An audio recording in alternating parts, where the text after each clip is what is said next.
Due liste civiche che vogliono cambiare il modo di fare politica in Veneto nel nome di Alessandra Moretti. Ecco i 18 candidati trevigiani che vogliono entrare a Palazzo Ferrofini nella coalizione di centrosinistra come portabandiera della buona politica. Nella civica Alessandra Moretti presidente, per il Veneto hanno trovato spazio figure della cosiddetta società civile, docenti, medici, sportivi, imprenditori, uomini e donne esterni ai partiti, accomunati dalla voglia di cambiare il Veneto. C'è il programma per la cultura che da anni è lasciata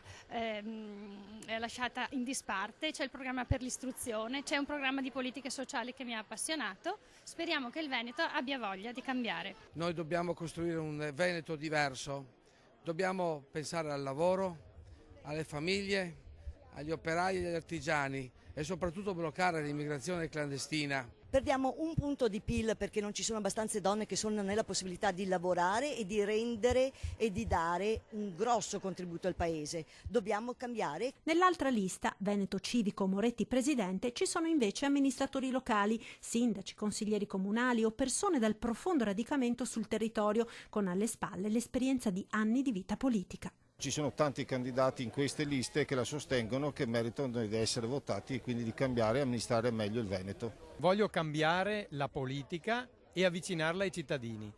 Ho deciso di portare questa mia esperienza di 9 anni di sindaco di Oderzo per questo motivo. Mi impegno perché i veneti siano tutti uguali, dal primo all'ultimo, dal più distante al più vicino a Venezia.